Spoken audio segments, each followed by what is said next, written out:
Buenas tardes, vamos a dar inicio a la reunión de esta tarde. Miércoles 18 de febrero del año 2026, vamos a empezar con la oración. Rogamos al Señor Dios Omnipotente que nos envíe buenos espíritus para asistirnos. Aleje a los que pudieran inducirnos en error y que nos conceda la luz necesaria para distinguir la verdad de la impostura. Apartar también a los espíritus malévolos, encarnados o desencarnados, que podrían intentar poner a discordia entre nosotros y desviarnos de la caridad y amor al prójimo. Si alguno pretendiese introducirse aquí, hacer que no encuentre acceso en el corazón de ninguno de nosotros. Buenos espíritus que ordináis venir a instruirnos, hacernos dóciles a vuestros consejos, apartarnos de todo pensamiento de egoísmo, de orgullo, de envidia y de celos. Inspirarnos indulgencia y benevolencia para nuestros semejantes presentes y ausentes, amigos y enemigos. Hacer, en fin, que en los sentimientos de que nos sintamos animados reconozcamos vuestra saludable influencia. Dad a los medios, a quienes encarguéis de transmitirnos vuestras enseñanzas, la conciencia de la santidad del mandato que les ha sido confiado y de la gravedad del acto que han de cumplir, con el fin de que tengan el fervor y recogimiento necesario. Si en la asamblea se encontrasen personas que fuesen atraídas por otro sentimiento que no sea el del bien, abrir sus ojos a la luz y perdonarles así como nosotros les perdonamos.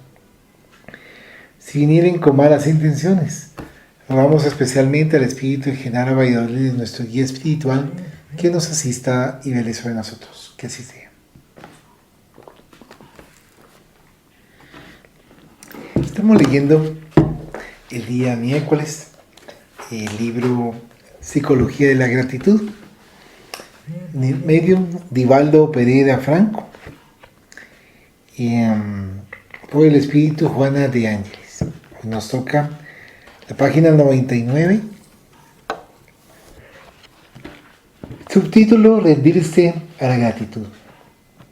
Mientras el sentimiento de la gratitud no consigue volverse natural y extenderse con generosidad, la madurez psicológica del individuo se presenta más allá de la meta que se debe alcanzar.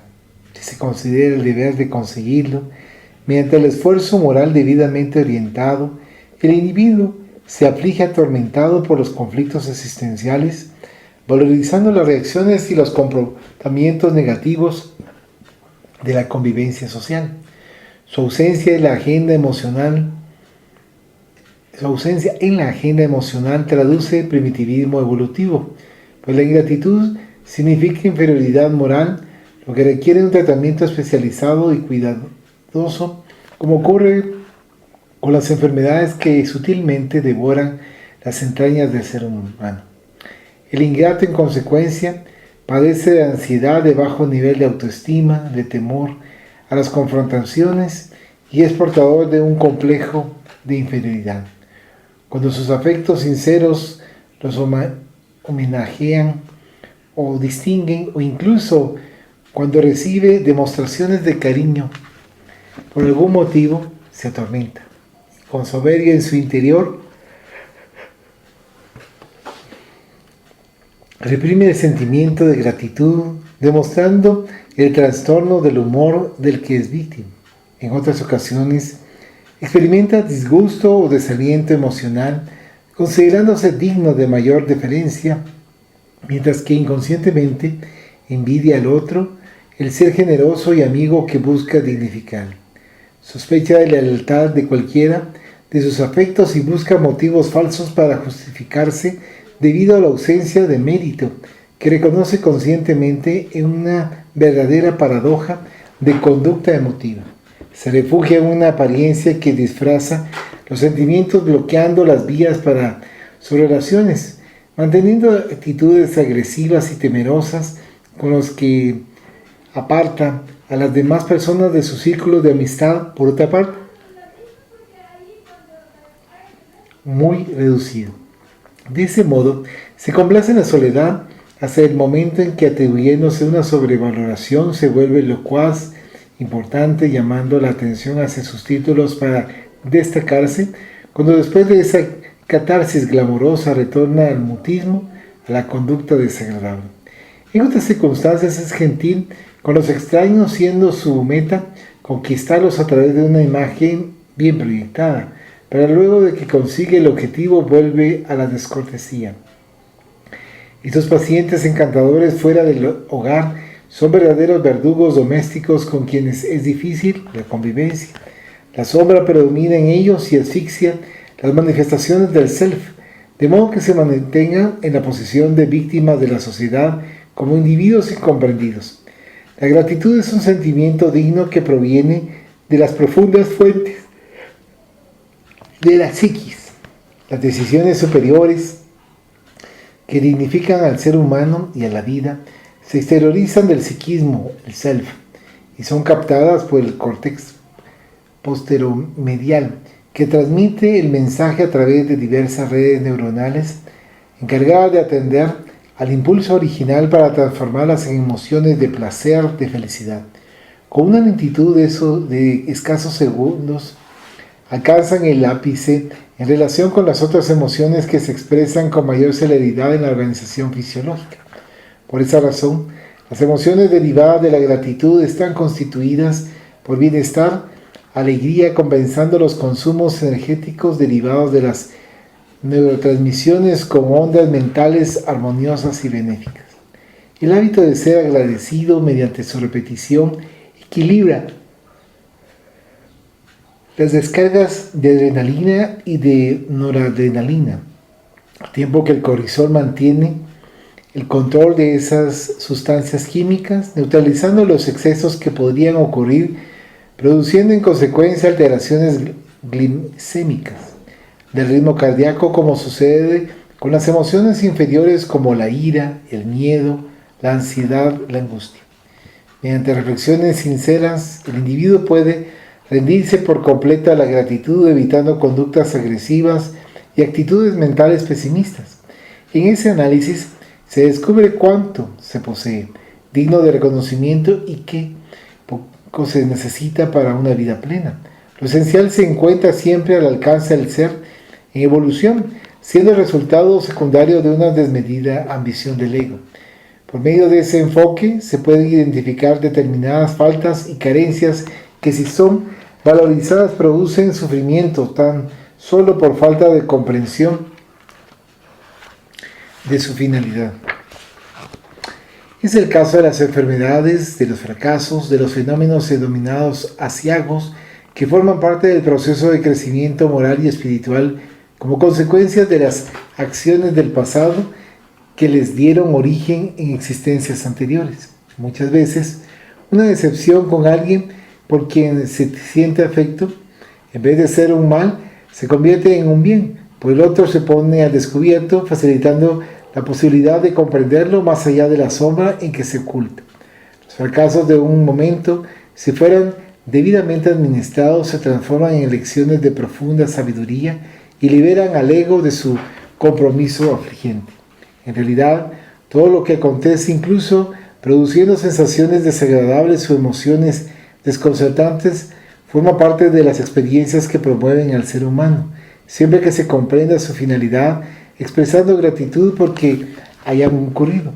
No solamente aquello que proporciona placer y éxito merece la gratitud, puesto que el suyo es un movimiento de breve curso, como aquellos que responden por la insatisfacción y el momentáneo malestar.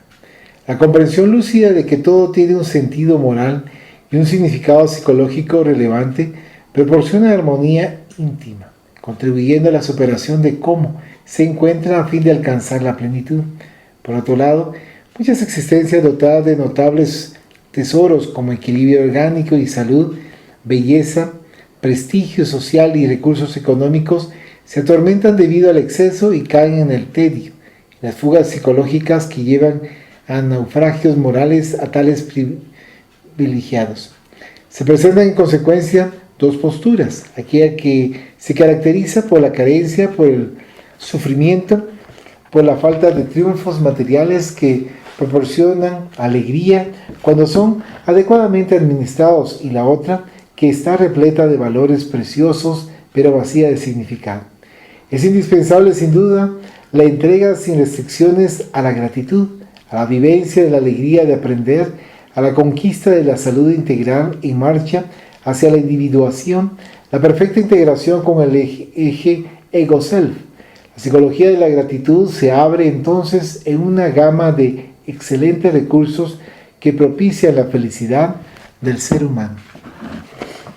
Llega el momento en que el ser se enriquece de júbilo del ser gentil y agradecido, no solo por las palabras, sino principalmente por las actitudes que hacen agradable la existencia.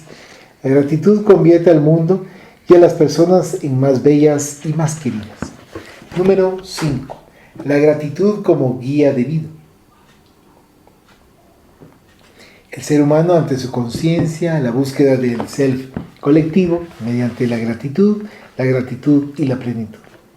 Al transitar por diferentes niveles de discernimiento y de lucidez, la conquista de la conciencia constituye el gran desafío de la existencia. Se puede afirmar sin dudas que esa conquista puede ser transformada en el significado que se debe buscar, propuesto por Jung, para sustituir la ilusión de la felicidad transitoria, fugaz, como si fuese un delicado espejismo que la realidad diluye al contacto directo cuando se encuentra prácticamente al alcance. A causa de los diversos grados de perfeccionamiento de la conciencia fisiológica, comer, dormir, reproducirse, o psicológica, comer, dormir, reproducirse y también pensar y obrar con discernimiento y certeza ético-moral. El sentimiento de gratitud se presenta además dependiendo de la exigencia de la capacidad de comprender y de sentir el valor de la existencia terrenal. En algunas culturas modernas aún existe el concepto machista y primario de que la gratitud es un sentimiento femenino que no va más allá de una emoción específica de la mujer que no debe ser cultivada por el hombre. En ese contexto, cuando un hombre expresa gratitud, se suele decir que tiene un conflicto de sexualidad con predominio del ánima en el comportamiento. El hombre, dentro de esa teoría superada, debe caracterizarse por la fuerza entendida como brutalidad, vigor de sentimientos y una casi total ausencia de las emociones superiores de la ternura, bondad, abnegación, de modo que el sacrificio es sobre todo un gesto estoico y masculino en lugar de la suprema entrega al ideal, al sentido de vivir. En consecuencia, esa espontánea manifestación de la emotividad rica en amor, es reprimida y despreciada, generando la culpa inconsciente por la instalación de su opuesto, que es la ingratitud. En un lenguaje poético, la flor y el fruto, la leña y la sombra, son la gratitud de la planta, la bendición de la vida. La linfa generosa y refrescante es la gratitud de la naciente como reconocimiento por existir. El grano que accede a que lo trituren es la gratitud que se encuentra en él, a fin de transformarse en pan y en dádiva para el mantenimiento de la vida. Todo lo que en la naturaleza hay de bello, generoso, fecundo y estético constituye su gratitud por formar parte del espectáculo de la vida, debido a que piensa y siente el ser humano, está constituido por las emociones que en la fase primaria son agresivo-defensivas, y a medida que logra evolucionar se transforman en reconocimiento y retribución. No se trata de una devolución equivalente a lo que se haya recibido, como si fuera un pago por lo que se le brindó, sino una emanación de alegría, de estímulo, por lo disfrutado y conseguido. El crecimiento personal de naturaleza cultural, moral y espiritual fluye inevitablemente hacia el sentimiento de gratitud, de ofrecimiento, de la participación en el conjunto, y el individuo se convierte igualmente en útil y valioso. La gratitud individual es una nota armoniosa que contribuye a la sinfonía universal que se amplía y se convierte en un sentimiento colectivo para proporcionar el equilibrio social y espiritual de la humanidad. Se piensa mucho en la gratitud como un instrumento de afecto, lo que es correcto. Mientras tanto, su significación es mucho mayor, pues debe transformarse en una forma de vivir, de entregarse al proceso de crecimiento interior, de realización del progreso. Sin embargo, no es suficiente que se desee la gratitud como una flor espontánea que próspera en determinados momentos y luego se marchita. Esta debe ser entrenada, conforme hemos considerado anteriormente, ejercida como una forma de comportamiento que se exterioriza en todas las situaciones generadoras de alegría y de satisfacción.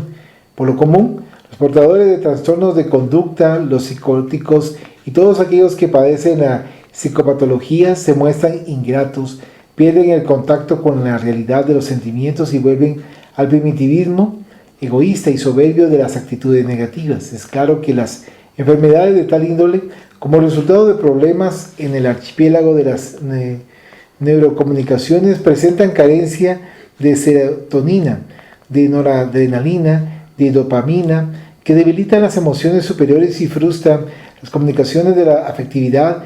Tal situación, mientras tanto, está vinculada con el nivel evolutivo del paciente, con sus edificaciones mentales cuando estuvo saludable, con los mecanismos de ansiedad y de desconfianza, con la facilidad para irritarse y enfadarse. Por lo tanto, la ejecución del afecto que se agradece y se expresa de manera gentil enriquece la emotividad superior, empobrece el egoísmo y desarrolla el self, que se libera de algunas de las imposiciones del ego, facilitando la comunicación en el eje entre ambos. No siempre, sin embargo, el individuo siente la gratitud por motivos variados: infancia desdichada, familia turbulenta y difícil, relaciones fracasadas, soledad, complejo de inferioridad o de superioridad, que embrutecen los sentimientos y desarrollan las herramientas de autodefensa. Eso no debe constituir un motivo de preocupación. La simple constatación de que no se siente gratitud ya es una forma de comprenderla, de percibirla en su manifestación inicial. A medida que las emociones se expanden y la interrelación personal favorece la ampliación de la convivencia con otras personas, aparecen los síntomas del buen vivir, de complementación fraternal, del desinterés sin ambajes, en oposición a las conductas enfermizas, y surge espontáneamente el reconocimiento de amor y de ternura a la vida y a todo lo que existe. Al no haber ninguna persona que se pueda presentar como autosuficiente, por lo tanto, desvinculada de los otros, que no necesite de la contribución de las demás personas individualmente, así como de la sociedad en general, es inevitable que la búsqueda de compañía, el descubrimiento de los valores que existen en los otros, la grandeza moral de la que muchos dan muestras excelentes, despierten el sentimiento de gratitud como retribución mínima al contexto social en el cual se vive. La psicoterapia de la gratitud preventiva de los males y curadora de conflictos está presente en todas las obras relevantes de la humanidad, ya sean aquellas de naturaleza filosófica o religiosa. Sean los comportamientos de los grandes edificadores de la sociedad, se trate de mártires o santos, pensadores o místicos, legisladores o profetas, eso se debe a que nadie consigue vincularse a un ideal de enaltecimiento personal y humanitario sin arrastrar a otros, por la emoción de su ejemplo y de su bondad hacia las filas relacionadas con su trayectoria.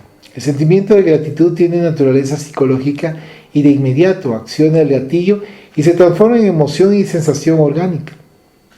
Cuando se experimenta el sabor de la gratitud, se incrementa el deseo de servir más y contribuir mejor en favor del grupo social en el que cada cual se encuentra y de la humanidad en general. Por lo tanto, es inevitable la presencia de la gratitud en lo esencial de las vidas humanas. Subtítulo: el ser humano en relación con su conciencia. A partir del momento en que se produce la escisión de la psiquis, dando lugar a la aparición de los arquetipos ego y self, los elementos preliminares de la conciencia comienzan a ensayar el despertar de las emociones de diverso tipo y significado psicológico. Las manifestaciones iniciales del miedo y de la ira abrieron las posibilidades a las demás expresiones de los sentimientos adormecidos, proponiendo la continuación de los instintos de conservación y de reproducción de la vida orgánica, facilitando la superación de aquellos otros agresivos, defensivos, o por lo menos su eficaz encauzamiento, eligiendo preferentemente aquellos que proporcionan placer y armonía en detrimento de aquellos otros que generan sufrimiento y desequilibrio. El dolor brutal del principio empezó a ceder a las manifestaciones menos groseras, culminando en la presencia de los fenómenos morales afligentes, que el conocimiento tiene el deber de aliviar a medida que la conciencia excede a los niveles superiores a que está destinada. En Oriente, el discernimiento que proporcionó el surgimiento de la conciencia se encuentra en la tradición del Bhagavad Gita, parte del Mahabharata, cuando el maestro Krishna, dialogando con su discípulo Arjuna, lo ayudó a que penetrara en la vida mística, especialmente en la lucha que debería comenzar con intrepidez entre las virtudes en escasa cantidad y los vicios mucho más numerosos, mediante la aplicación de las fuerzas dignas de la conciencia. En el judaísmo surgieron los armoniosos vestigios del bien y del mal. En los libros más antiguos de los profetas, especialmente en algunos de aquellos que fueron considerados heréticos a partir del concilio de Nicea, en el año 325 después de Cristo, convocado por el emperador Constantino, entre ellos destacamos el libro de Enoch, en cuyas lecciones Jesús habría encontrado sustento para su ministerio, y los apóstoles Juan, Santiago y Lucas en los Hechos, y Pablo se inspirarían para la elaboración de preciadas páginas que aplicaron en sus propuestas evangélicas y epistolares. La dualidad arquetípica de la sombra y de la luz se presenta entonces como Satán y Cristo, el ungido que viene de las veneradas tradiciones orales detestado, el primero por su perversión y maldad, el otro lado de la psiquis, el lado que se procura organizar, ignorar, y el Cristo, la luz de la verdad, del bien de la plenitud. En Occidente, el pensamiento socrático platónico se expresó de manera equivalente, presentando la virtud como consecuencia de los valores morales ante los vicios de todo tipo que degradan, impidiendo el desenvolvimiento del logos interno inherente a todos los seres humanos. En la estela de las sucesivas reencarnaciones, el espíritu perfecciona los valores ético-morales e intelectuales, propiciando el desenvolvimiento de las facultades de la belleza, de la estética, del arte en diversas manifestaciones que permiten la superación de los impulsos del primitivismo mediante la espontánea elección de los sentimientos morales elevados. Dado que vivencia en cada reencarnación una o varias facultades éticas, sus variantes enriquecidas con el bien se sobreponen a las tendencias anteriores, afianzando los valores espirituales que culminarán en la plenitud del ser. Esos periodos, algunos señalados por grandes turbulencias emocionales, despiertan la conciencia del ego al conocimiento de sí mismo, proporcionándole comprender la finalidad de la existencia carnal. A medida que supera los episodios vividos en el pavor, dando lugar a manifestaciones de afectividad, al principio en forma de posesión y dominio, y después en actitudes de renuncia por el bienestar del otro. La ampliación de la conciencia objetiva impulsa al espíritu hacia las conquistas de naturaleza cósmica. Mientras tanto, surge el generoso sentimiento de la gratitud con sus más simples expresiones de júbilo por lo que se recibe de la vida y posteriormente por la necesidad de retribuir, liberándose de la posesión enfermiza y de la pasión desequilibrante antes orquestadas por el ego y por el arquetipo sombra. Cuando se experimenta esa tierna emoción de agradecer, de inmediato se es impulsado a la cooperación edificante en el grupo social para mejor y mayor felicidad, en el cual la salud auténtica es independiente de los procesos de desgaste debidos a las enfermedades o a la senectud. La conciencia agradecida es risueña y saludable, predominando en cualquier edad somática del ser humano. Es común que se encuentren niños y jóvenes con exuberante salud física, portadores sin embargo de frialdad de los sentimientos relevantes del afecto, ingratos que cambian de actitud solamente cuando están en juego sus intereses inmediatos de significación egoísta. Simultáneamente, se detectan los valores de enriquecimiento de la gratitud en enfermos y ancianos que, no obstante las circunstancias y los procesos orgánicos, se convierten en ejemplos vivos de alegría, de luminosidad, de bien vivir. Ni siquiera la proximidad de la muerte biológica los aflige o atemoriza, sino por el contrario, los alegra en un grato anuncio de liberación que propicia su individuación antes o después del deseo que los conduce a la tumba. Por lo tanto, el sentimiento de gratitud no se debe presentar exclusivamente cuando todo transcurre bien, cuando los fenómenos psicosociales, emocionales y orgánicos se encuentran en un clima de júbilo, sino también en ocasión de los acontecimientos denominados como adversidades. Reaccionar de manera grata ante los sucesos, cualquiera sea su importancia, es perfectamente normal y lógico, y si así no se procediera, eso se debe a que se es arrogante, soberbio y se vive en medio de conflictos agobiantes. El desafío a la gratitud se produce en las épocas difíciles cuando surgen las adversidades que son también parte del proceso desafiante de la evolución, porque no siempre los cielos humanos estarán adornados de astros, cuando todos son invitados a atravesar la noble oscura del alma con la luz del sentimiento agradecido a Dios por la oportunidad de experimentar nuevas maneras de vivir. En general, el sufrimiento mata a la gratitud y el individuo se evade hacia la lamentación deplorable, hacia la autoacusación o autojustificación, comparándose con las demás personas que le parecen felices y exentas de cualquier inquietud. En cierto modo, sin las experiencias dolorosas nadie puede evaluar aquellas que son enriquecedoras y benignas, por falta de parámetros para la apreciación.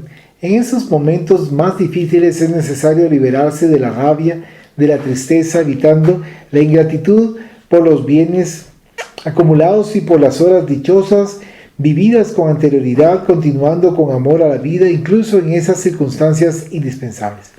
El mito bíblico de Job debe constituir un modelo de aprendizaje a causa de su valentía y gratitud a Dios, incluso cuando todo se le había quitado, rebaños, servidores y esclavos, hijos y recursos financieros, quedado en un estado lamentable pero sin rebeldía. La leyenda narra que aquella experiencia había sido el producto de la intervención de Satanás, que como envidiaba su felicidad y el amor a Dios, le propuso al Creador que le quitase todo y él se pondría de manifiesto como las demás criaturas vivientes, rebelde, ingrato y perturbado. El Señor de la vida aceptó el desafío que se le proponía y puso a prueba el afecto de Job, cubriéndolo de llagas y de miseria, quien reaccionó de manera opuesta a la sombra, porque permaneció fiel en todo momento y agradecido por las pruebas, pese a la rebeldía de su mujer. Solo preguntó, ¿por qué yo? Y después de muchas reflexiones positivas, concluyó que no existe el bien sin mal, la felicidad sin el sufrimiento, colocando a Dios, el arquetipo primordial, por encima de todo, y aceptando sus designios sin rebeldía. En consecuencia, Dios le demostró a Satanás que Job le había sido fiel en la prueba y le devolvió todo lo que le había quitado. Cuando se amplía la conciencia dignificada por la lucidez, los archivos del self liberan los arquetipos celestiales procedentes de lo primordial, y la gratitud también se convierte en un estado luminoso que propicia la conquista cósmica recomendada por Jesús, que se trata de la instalación del reino de los cielos en los arcanos del corazón. ¿Algún comentario? Sí, aquí se mencionaba que había personas que tenían un semblante que se miraba de buena persona, pero que de ahí se veían sus sentimientos de frialdad. Entonces, aquí pienso yo que hay que estar alerta, porque el semblante puede engañar. Y bastante se da bastante. Porque así como hemos aprendido que existe el brochazo de la ilustración y de la civilización, o sea, ese brochazo quiere decir que alguien se puede ver como que sí está bastante evolucionado, que no es digamos como las tribus primitivas que todavía están en otras partes aquí en este planeta. Pero Sin embargo, ese brochazo de la civilización o de la ilustración nos puede confundir, nos puede puede hacer que esta persona tenga un semblante de una persona que está bien civilizada y que controla muy bien sus emociones o sus malas inclinaciones. Sin embargo, en algún momento sale a la luz realmente cómo es esta persona, digamos, sus instintos primitivos y su maldad. Pero esto también se puede notar en la bondad, porque hay quienes se ponen a estar queriendo parecer buenos, y es relativamente fácil para quien tiene ese tipo de costumbre. Yo pienso que prácticamente eso es ser hipócrita y estar aparentando lo que no es la persona. Digamos, por ejemplo, considero que hay quienes no nos prestamos a ese tipo de situaciones porque no nos gusta, nos cae mal ser hipócritas. Queremos ser lo más auténtico en la medida de lo posible. Entonces, pero hay quienes, digamos, pueden empezar a estarnos hablando de filosofía, de religión o de alta psicología, por ejemplo, o de alta teología también, y querer aparentar que son buenas personas. Pero está en nosotros también en el sentido de poder darnos cuenta de las cosas, porque a veces con actitudes pequeñas vamos notando realmente quién es, a quien tenemos cerca, que al principio nos pudo haber dado una impresión de bondad.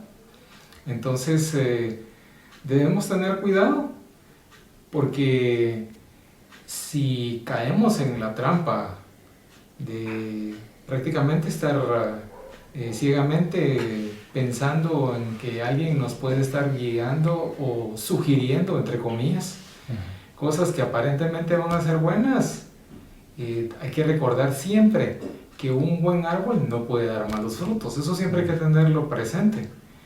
Y así nos podemos proyectar a quien realmente necesita nuestra ayuda, y no a quien nos está haciendo perder el tiempo de los espíritus desencarnados, porque los desencarnados también aprovechan las actitudes o la ayuda que le damos a los encarnados, y lógicamente los encarnados también. Solamente. Muchas gracias. Continuando con la lectura, dice el subtítulo: la búsqueda del ser colectivo mediante la gratitud. La herencia arquetípica de la intolerancia religiosa, sumada a alguna otra de origen científico respecto de las nuevas conquistas del pensamiento, dieron lugar a la aparición de muchos de los conflictos que afligen al ser humano, especialmente en lo que respecta a su comportamiento neurótico. Castradores e incoherentes, esas doctrinas fueron responsables y siguen siéndolo por la generación de la culpa y de la autopunición, como instrumento de depuración personal, favoreciendo la aparición del ego neurótico. De igual manera, el materialismo científico exacerbó la valoración del cuerpo, atribuyéndole necesidades que en verdad son transformadas en exigencias enfermizas de comportamiento que perturban el proceso normal de desenvolvimiento de las funciones orgánicas y psicológicas. No se vive para el cuerpo ni se deja de valorizarlo. El término medio es siempre el más saludable en lugar de alguna posición extrema. Las personas son portadoras de necesidades de diverso tipo, que caracterizan el nivel evolutivo de cada una. Es lógico, por lo tanto, que se desee la posesión de caudales que proporcionen bienestar, la convivencia social saludable, la afectividad enriquecedora, al mismo tiempo que puedan ocurrir algunos fenómenos de tristeza, amargura, soledad, que dan por resultado fugas de la realidad sin daños psicológicos en su estructura profunda. Los individuos portadores de conflictos severos, que no tienen la valentía para enfrentarse a ellos mismos a fin de diluirlos mediante las experiencias de las relaciones humanas, se refugian en el dogmatismo derivado de la ignorancia para transferir sus inseguridades y angustias a otros, prohibiendo la vivencia de la felicidad mediante la alegación de justificaciones tales como que la tierra es un valle de lágrimas o un lugar de destierro, donde se debe cultivar el sufrimiento. Al mismo tiempo, a raíz de las inquietudes y las frustraciones sexuales, establecieron que el cuerpo es el responsable de la pérdida del espíritu, estableciendo reglas de autopunición, de flagelación, de masoquismo, sometiéndolo mediante mecanismos perversos a las exigencias absurdas de conductas antinaturales que violentan su proceso normal de desenvolvimiento. Conceptos lamentables e injustificables, por lo tanto, se transforman en normas religiosas y algunas en deberes culturales supuestamente científicos que castigan al individuo por sus necesidades biológicas y psicológicas, favoreciendo graves trastornos en la personalidad. Puesto que era improcedente la violencia en relación con las necesidades emocionales y orgánicas del ser humano, surgieron los mecanismos de fuga psicológica y de hipocresía, quedando enfermos de self sumamente preocupados con el ego. Por consiguiente, más importante que ser auténtico normal en proceso de crecimiento, se creó la máscara del aparentar el bien a pesar de las aflicciones internas y avasalladoras. Lo grave en ese comportamiento reside en la obligación de aborrecer al cuerpo para salvar al alma, como si la dualidad no fuese resultado de una interdependencia en la cual el espíritu es el responsable del pensamiento, de las aspiraciones, de los sentimientos a los cuales el organismo fisiológico expresa como necesidades que se transforman en placeres.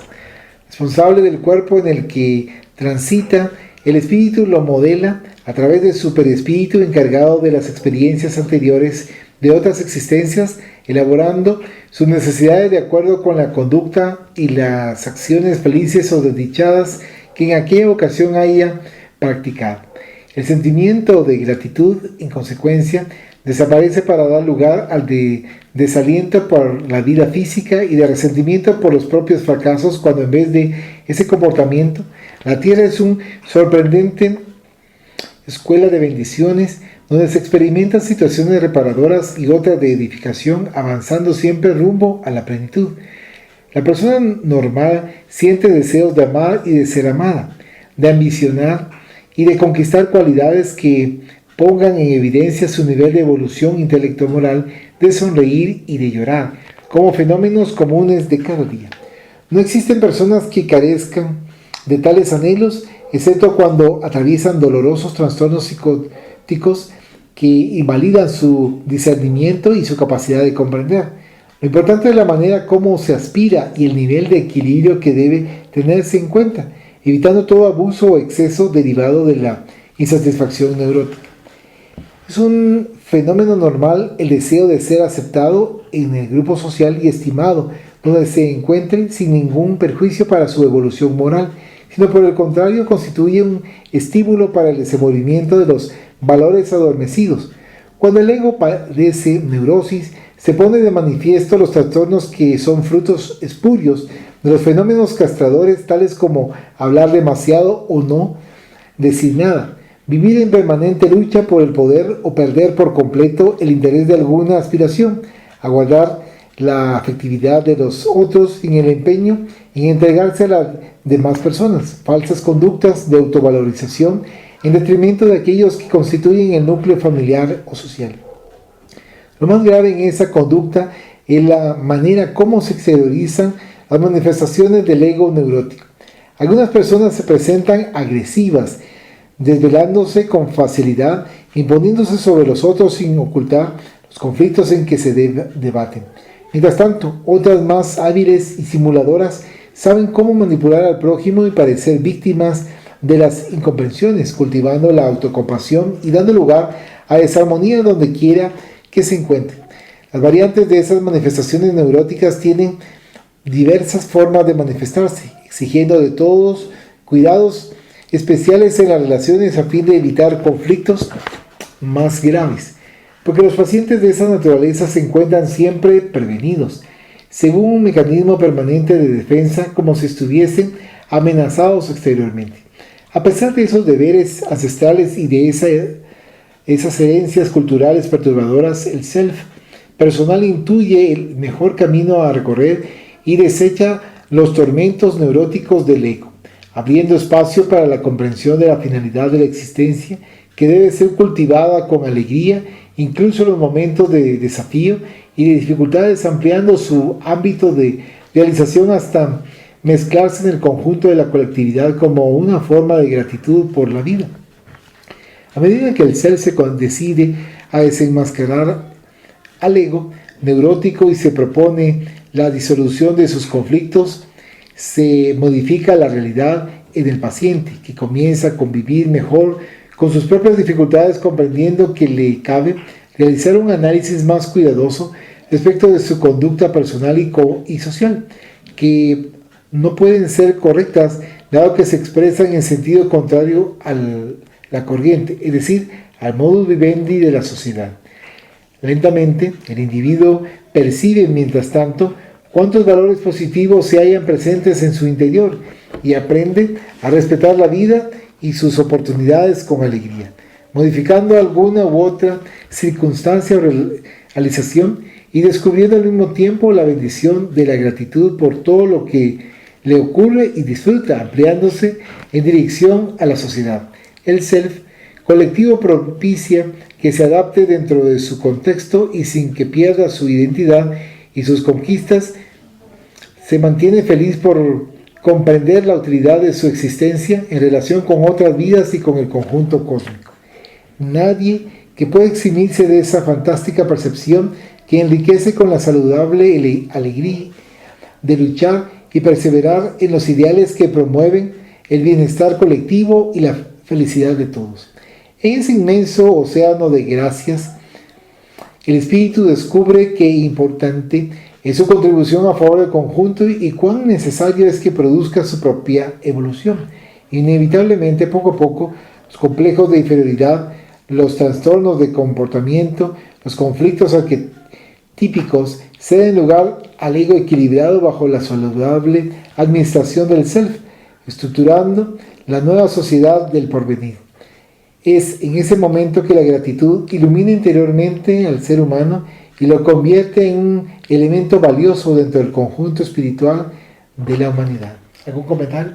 Sí, aquí digamos nos estaba mencionando el self, sí mismo, inconsciente, subconsciente, colectivo. Entonces, con esta situación hay que tener cuidado, porque como estamos hablando de una situación colectiva,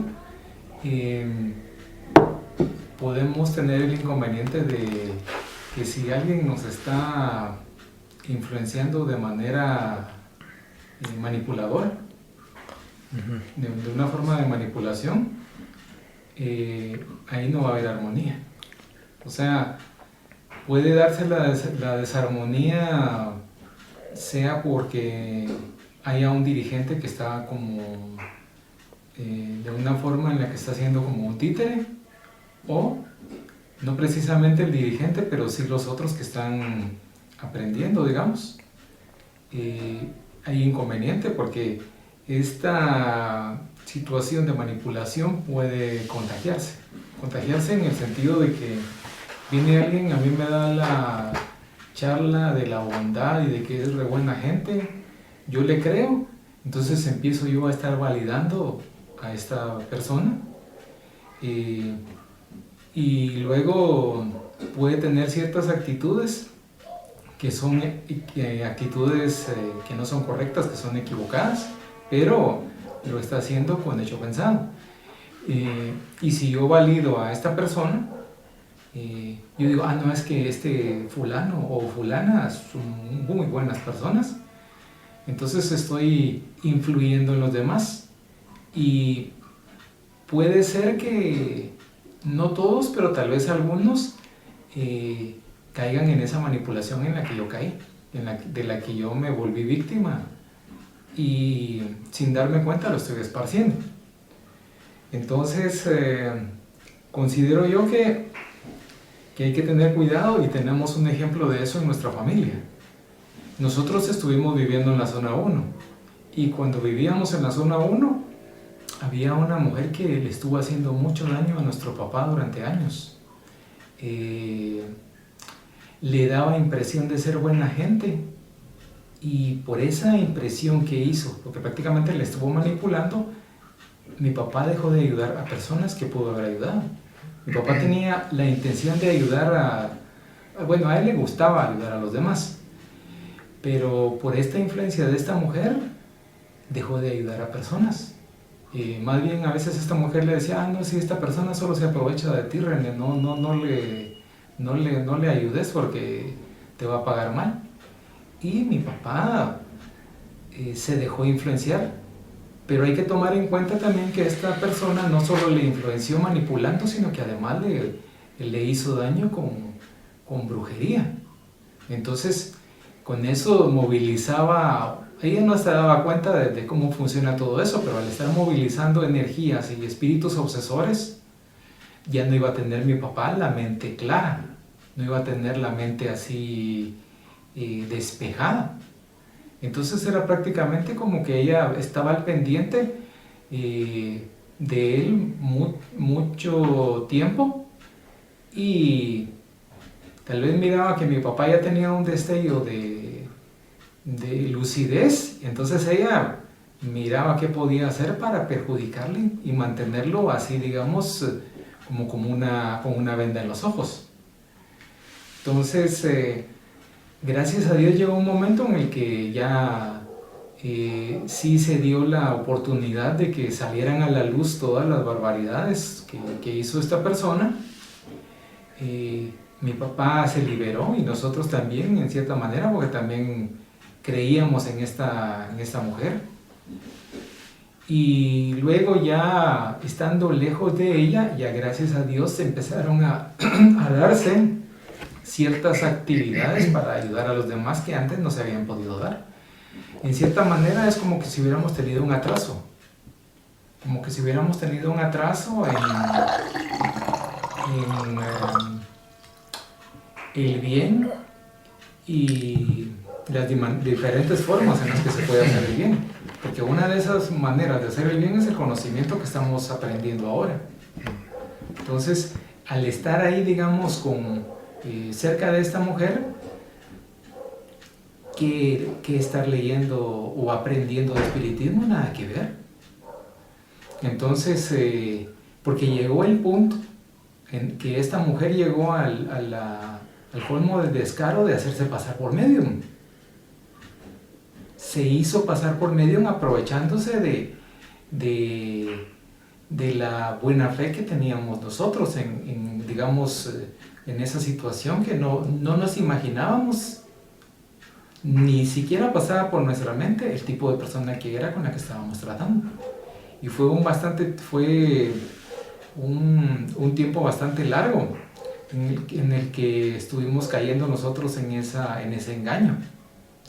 Entonces, ya estando lejos, ya gracias a Dios pudimos conocer a personas que sí tenían que ver con el estudio del espiritismo, la práctica del espiritismo. Y de esa forma también se empezó a ayudar a gente que no se había podido ayudar antes y aprender lo que no se había aprendido antes. Entonces, es un ejemplo de que siempre tenemos que estar conscientes, o sea, estar alerta para no volver a caer en una trampa así, que en cualquier momento podemos caer en una trampa de esas, porque siempre van a haber personas buenas, que eso está bien, pero también van a haber personas malas que van a buscar aprovecharse en diferentes lugares, en el ámbito espiritual, en el ámbito religioso, o en los grupos filosóficos también se puede dar. Entonces hay que tener cuidado con esto. Y también aquí se estaba hablando sobre el self, sí mismo, inconsciente, subconsciente, enfermo, que también puede influir, y lo podemos ver en el caso de cuando estábamos viviendo en la zona 1. Sí, influyó mucho. Esta persona estaba enferma, esta mujer estaba enferma con su maldad. Y entonces era como que estuviéramos atados de las manos sin estar haciendo cosas buenas que pudimos haber hecho. Y entonces yo estaba hablando también de que uno tiene que estar alerta, pero aquí en el libro también, en la lectura, se mencionó sobre que en algunas oportunidades se podía estar se podría dar la situación de que saliera a flote un mecanismo de defensa. Con este sentido hay que tener cuidado también porque no tiene que ser una situación que llegue al punto de estar a la defensiva. Pues digamos, estar a la defensiva es ya ver mal por todos lados y no precisamente va a ser así. Ver mal en actitudes o en acciones o en personas donde ni por la más remota idea ha pasado estar haciendo mal. Entonces hay que tener cuidado de no caer en estar a la defensiva, sino que considero yo que tiene que haber un sano equilibrio en estar alerta y estar vigilante de uno mismo y de que se esté dando la armonía también alrededor. Solamente era eso. Muchas gracias. Continuando con la lectura, dice el subtítulo: La gratitud y la plenitud. Es lógico que se anhela la plenitud, que representa la superación del sufrimiento, de la angustia, de la ansiedad y de la culpa, que significa el encuentro con la conciencia rehabilitada que sabe conducir el vehículo orgánico hacia el destino seguro de la iluminación. No obstante, nadie se puede liberar totalmente de los atavismos sin adquirir nuevos hábitos, especialmente de las herencias mitológicas que lo vinculan de alguna forma a la condición de humanidad, por lo tanto estando siempre sujeto a aflicciones y a todas las exigencias del vehículo carnal.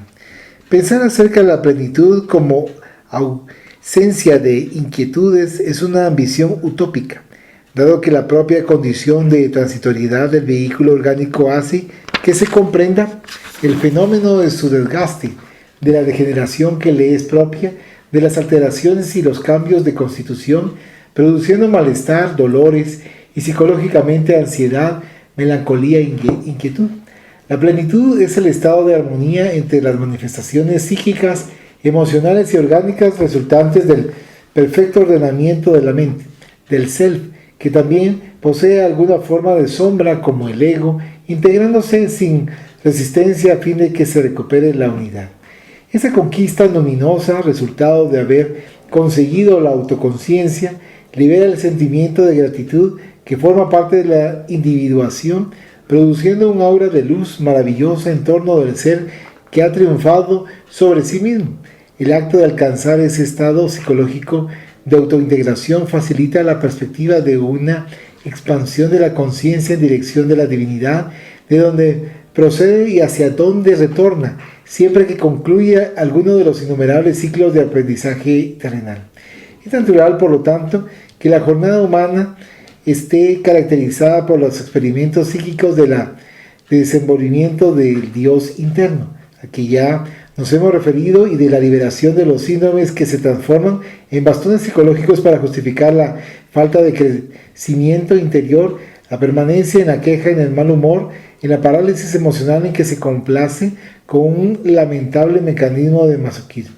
El espíritu está destinado a la plenitud a partir del momento en que Dios lo creó simple e ignorante, simple porque carece de la complejidad del conocimiento, de la razón, del discernimiento, de la lógica, de la evolución, ignorante debido al predominio de la sombra en el self y a la ausencia de los recursos intelectomorales que lo enaltecen, como efecto del esfuerzo personal en la conquista de los valores que están a su alcance.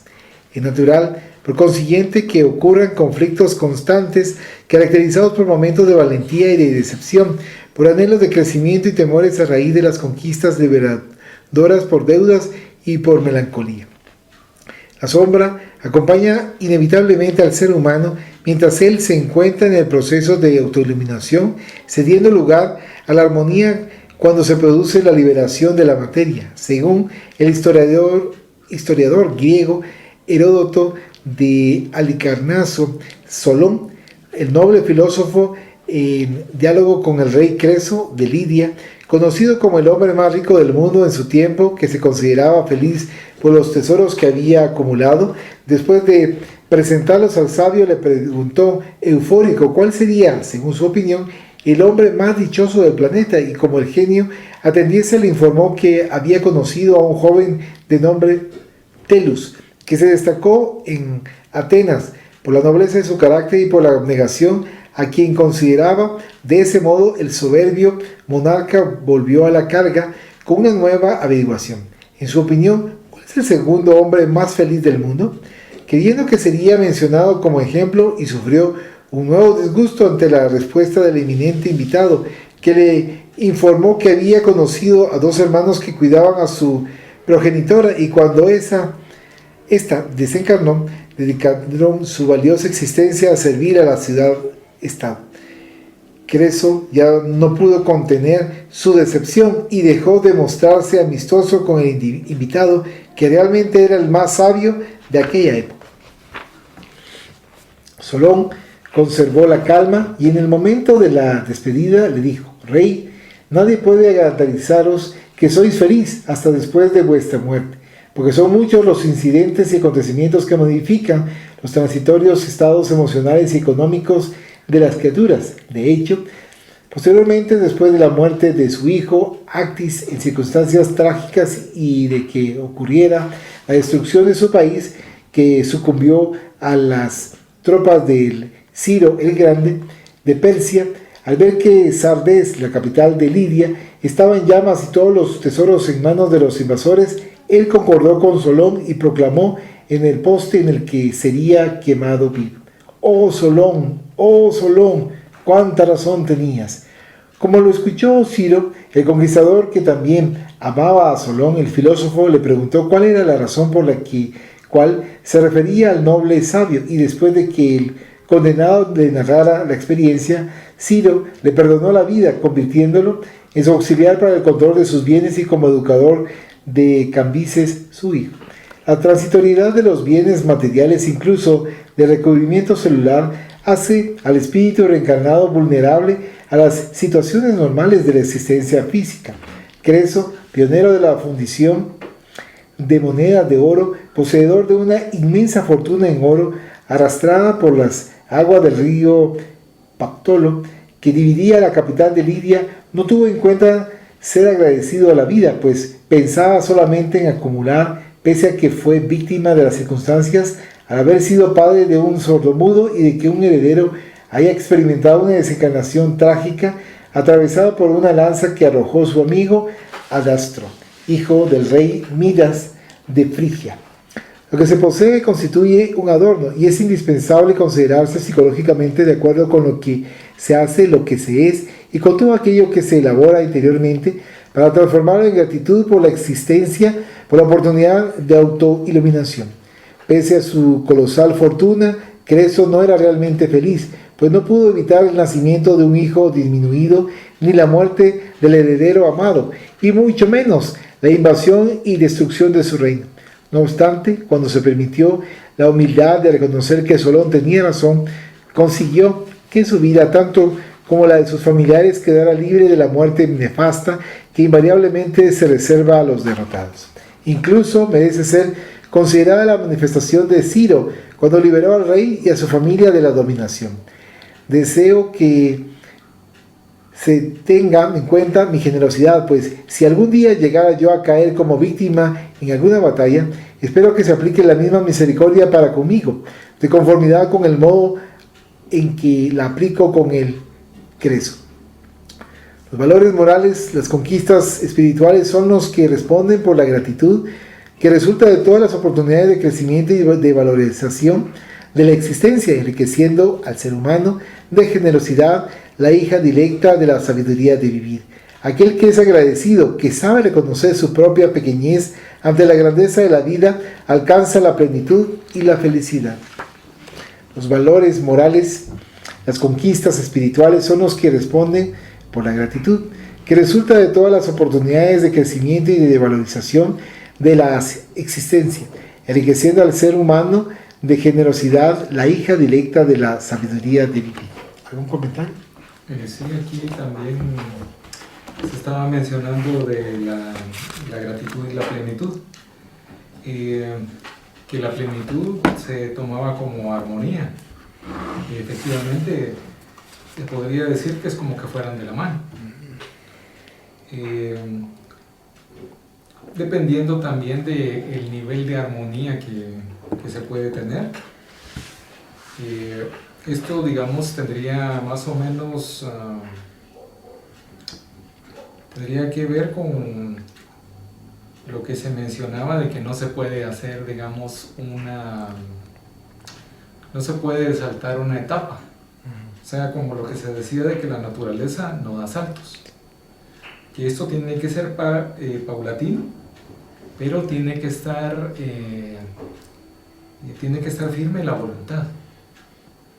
Porque si no, entonces no va a ser paulatino, sino que va a ser hoy sí, mañana no. Entonces no, es prácticamente como estar estacionado. Y había otra parte donde se mencionaba, esto solo es una aclaración nada más, donde se mencionaba a un hijo disminuido. Eso quiere decir que es una persona que tiene limitaciones, solamente. Muchas gracias. Vamos a finalizar esta noche con la oración de esta reunión. Agradecemos a los buenos espíritus que han querido venir a comunicarse con nosotros y le rogamos que nos ayuden a poner en práctica las instrucciones que nos han dado y que hagan que al salir de aquí cada uno de nosotros se sienta fortificado en la práctica del bien y del amor al prójimo. Deseamos igualmente que estas instrucciones sean provechosas a los espíritus que sufren, ignorantes o viciosos, que han asistido a esta reunión y sobre los cuales imploramos la misericordia de Dios. Que así sea.